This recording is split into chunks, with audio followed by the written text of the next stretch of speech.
Salut, c'est Cyril, j'espère que tu vas bien. Aujourd'hui, on se retrouve pour un nouveau podcast pour voir ensemble la méthode de vente la plus facile sur Internet. Je vais te bousculer aujourd'hui, je préfère tout de suite te le dire. Je vais te faire voir quelque chose, je vais te mettre une porte entre deux sujets, entre deux pièces. Ça va te faire mal, ça va te bousculer, tu risques de te le prendre en pleine poire. Bref, accroche-toi bien, ok? Avant ça, tu connais le truc, tu cliques sur le bouton s'abonner, tu vas dans la description et un lien, ça s'appelle Rejoins mes contacts privés. Tu cliques dessus, tu mets ton email et tous les matins, tu reçois un podcast à forte valeur ajoutée avec des informations qui vont changer ta vie et ton business, crois-moi, ok? Allez, on y va. Bon, autant te le dire tout de suite, ce qui va suivre peut changer ta façon de vendre, peut changer ton business, peut changer, enfin même va changer ta façon de voir la vente, les choses. Bref, on y va. Je vais raconter cette phrase immédiatement pour au moins c'est fait et comme ça on n'en parle plus et je vais détailler tout ça. Ok ? Ne pas connaître ton produit est la plus simple des façons de le vendre. Ne pas connaître ton produit est la plus simple des façons de le vendre. Alors, pourquoi et qu'est-ce que ça veut dire ? Un bon vendeur, on dit qu'il peut vendre n'importe quoi. Tu connais cette phrase? Genre à l'époque, c'était les trucs de VRP. Ouais, les mecs qui vendent des aspis, qui vendent des photocopieurs, des aspis, des stylos, bref, les mecs ils savent tout vendre. Cette phrase, moi j'ai mis quelques temps à la comprendre. Quand j'étais jeune, je me disais, mais ouais, d'accord, ça veut dire que le mec il est bon vendeur, d'accord, mais ça veut dire quoi? Concrètement, ça veut dire quoi? Comment le mec il peut vendre n'importe quoi? T'es obligé de connaître le produit, t'es obligé de connaître ton aspirateur, tu peux pas vendre un aspirateur si tu connais pas l'aspirateur, tu peux pas vendre un photocopieur si tu connais pas le photocopieur. Et tu vois, ça paraît évident, je sais pas, demain va vendre de la métallurgie. Tu serais capable de vendre de la métallurgie? Si ta réponse elle est non, c'est que t'es vraiment pas bon en vente et que tu vas pas réussir à construire une page de vente. Je t'explique ce qui te manque. Pourquoi t'es pas capable de vendre de la métallurgie aujourd'hui, ou de vendre de l'acier trempé, ou je sais pas, des trucs chelous que tu connais même pas, je sais pas, à vendre, alors je sais pas si on peut dire vendre des reptiles, tu vois, tu connais quelque chose de reptiles, comment tu fais pour vendre des reptiles, j'en sais rien, je sais pas, des trucs comme ça. Pourquoi? En fait, ce qu'on oublie, c'est que le produit ne fait pas la vente. Et en général, on se dit ça. Il y avait un gars qui me disait un jour, ça sert à rien de savoir comment construire une maison pour vendre la construction d'une maison. C'est exactement la même chose. Et je peux même te dire autre chose, ça sert à rien de savoir vendre pour être vendeur ou pour vendre. Et ça va être un autre sujet qu'on verra demain. Donc pour te dire quoi? Si tu connais ton produit, tu vas avoir tendance à parler de ton produit sous sa forme la plus pure ou la plus brute, en tout cas la plus avantageuse que tu connais. L'être humain, par définition, il a tendance, avec son intelligence, à essayer d'étaler ce qu'il connaît. Et c'est un vrai problème, parce que quand on connaît son produit, je vais donner cet exemple. Moi, demain, je crée mon produit, je passe 6 mois à le créer. Qu'est-ce qui va se passer? Eh ben, je vais essayer de le vendre en expliquant, en fait, pourquoi il est bien, qu'est-ce qu'il a de bien. Et en fait, on oublie fondamentalement juste, on s'en fout de savoir si ton produit il est bien ou pas au machin. Pourquoi? Parce que on est bien d'accord que tu peux avoir le meilleur produit du monde, si tu ne sais pas le vendre, personne ne le connaîtra. Donc, s'il y a une décorrélation entre ta page de vente et ton produit, c'est également valable dans le sens inverse. Si tu as une mauvaise page de vente et qu'il se vend pas, tu peux également avoir une très bonne page de vente avec un produit pourri. On est d'accord que l'inverse exact opposé existe.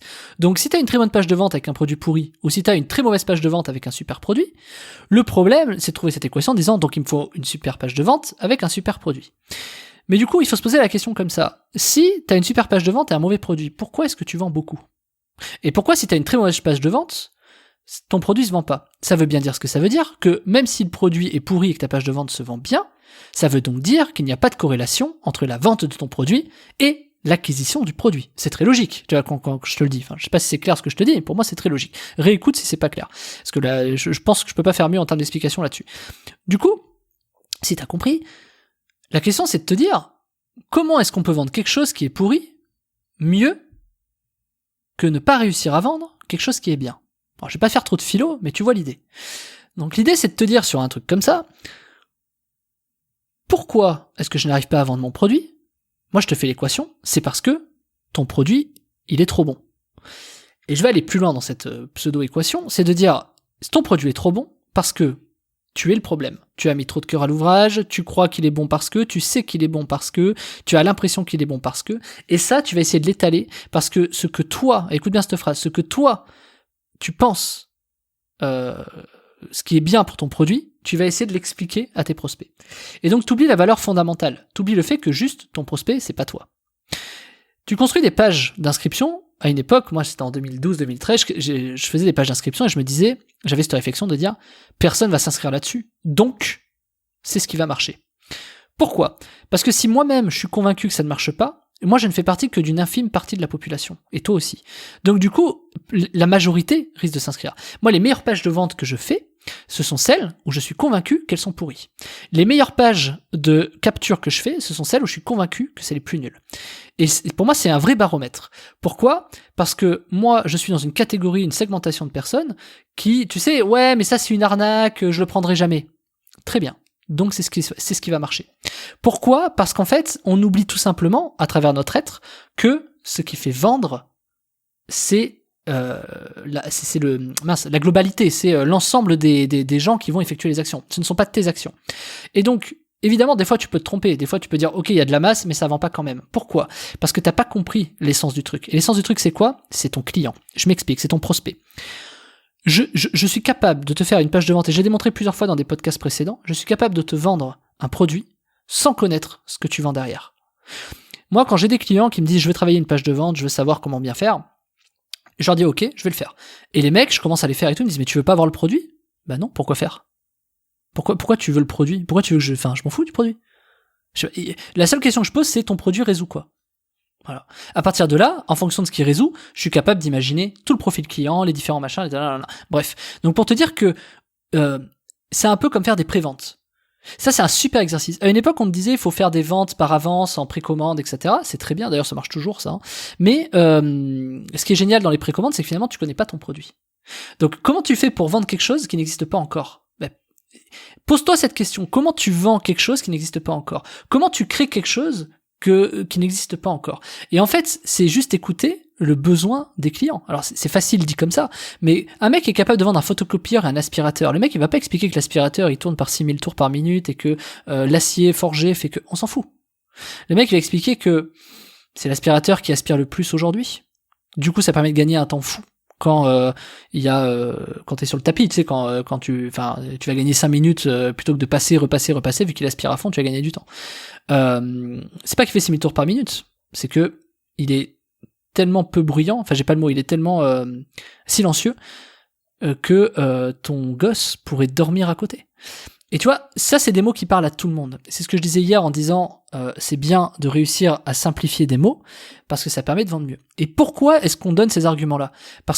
Pourquoi est-ce qu'on va parler de bébé ? Parce que c'est une femme qu'on a en face, qui ouvre, à l'époque des VRP, attention, hein, tu sais, quand on ouvrait la porte, le mari travaillait, la femme était à la maison, truc classique, cliché, c'est de dire que voilà, donc tu t'adresses à une femme, donc à un bébé. Si tu t'adresses à un homme, tu pourrais dire, de manière tout autant cliché, votre femme peut passer l'aspirateur pendant que vous regardez la télé. Encore une fois, c'est un cliché terrible, mais c'est pour dire que tu vas agencer les arguments en fonction de la personne que tu as en face. Et finalement, l'argument, c'est quoi ? C'est le silence. Pourquoi l'homme aurait besoin de silence ? Pourquoi la femme aurait besoin de silence ? Et je te dis ça parce que finalement, on s'en fout de savoir 6000 tours par minute. Il est silencieux. Il est silencieux.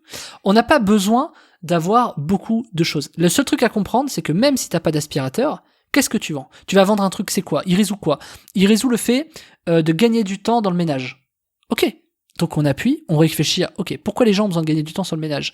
Ils ont besoin de gagner du temps sur le ménage parce que ils passent trop de temps, ils passent trop de temps à faire le ménage, d'accord. Mais aussi parce qu'ils n'ont pas assez le temps de prendre le temps de faire le ménage, parce qu'ils s'occupent des courses, ils s'occupent des machins, etc. Donc ça va venir résoudre ça.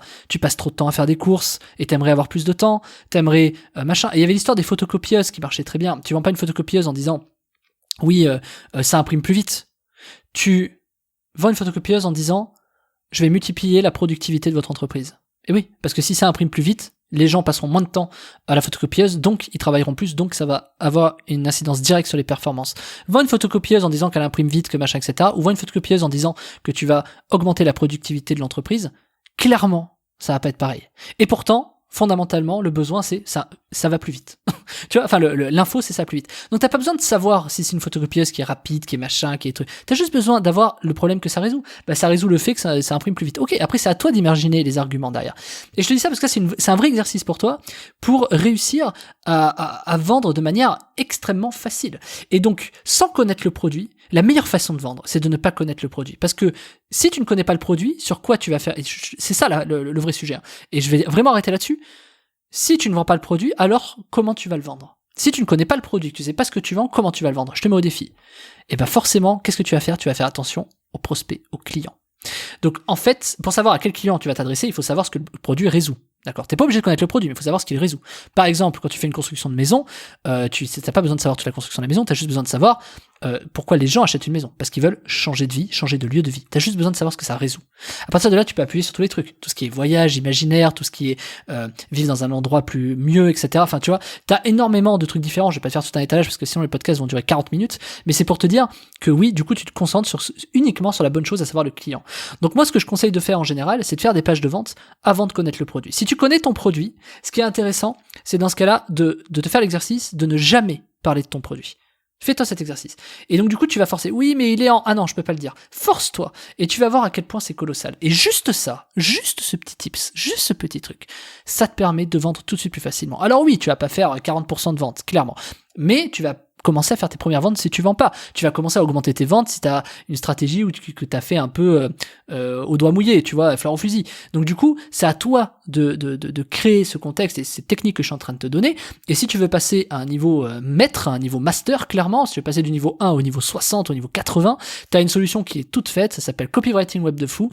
C'est les secrets des pages de vente rentables. Je t'ai préparé la formation, c'est cette semaine. Attention, le prix va augmenter demain, il va même doubler, voire peut-être même tripler, je sais pas encore, j'ai pas choisi, mais le prix va extrêmement augmenter parce que ce que je te révèle dans cette formation, c'est toutes mes méthodes de vente, c'est tout ce que j'ai fait pour faire des millions d'euros en vente, tout comment je rédige, les méthodes, les trames, j'ai même une trame en 55 points, j'ai des trames de manière colossale, j'ai des trames qui sont rapides, j'ai des trames qui sont moyennement rapides, j'ai des trames qui sont extrêmement lentes mais qui vendent de manière extrême, entre 10 et 40% de vente, c'est-à-dire que sur 100 visiteurs, tu peux avoir entre 10 et 40 acheteurs, c'est énorme.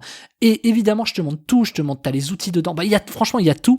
Quand tu sors de cette formation, t'as tout ce qu'il te faut pour vendre, t'as tout ce qu'il faut pour réussir à faire décoller n'importe quel type de produit. Moi, quand j'applique ça, je peux vendre n'importe quoi. Je peux te vendre autant un truc de minceur qu'un truc de voyance, qu'un truc de rencontre, qu'une formation en ligne, que vendre énormément de choses. Et pour la formation en ligne, moi, pour Web de Fou, je te fais même rentrer dans le cœur de Web de Fou en t'expliquant quelles sont les trames, la trame que j'utilise. En tout cas, j'en utilise qu'une pour Web de Fou, sur toutes celles que je te montre dans la formation. J'utilise qu'une trame et tu vas voir que déjà cette trame, elle est extrêmement puissante. Parce que moi, je peux pas me permettre de mettre une semaine à rédiger une page de vente. Donc là, j'ai une trame en 55 étapes qui prend franchement au moins 3 à 4 jours à faire. Mais par contre, ce qui fait des ventes de manière colossale, je peux pas me permettre de faire ça toutes les semaines, j'ai pas le temps. Donc du coup, j'ai une autre trame qui permet de vendre de manière bien efficace et qui est beaucoup plus rapide. Donc tu as tout ce qu'il te faut si tu veux prendre ton temps, si tu fais beaucoup de produits, si tu en fais qu'un par an, etc. C'est les méthodes qu'il te faut, c'est les méthodes les plus évoluées que moi j'ai pu créer qui te permettent de vendre de manière extrêmement efficace. Je te laisse cliquer sur le bouton dans la description, ça s'appelle Copywriting Web de Fou, le secret des pages de vente rentables. Tu cliques dessus, on se rejoint de l'autre côté, tu sors ta CB bien sûr et je te dis à tout de suite Martin.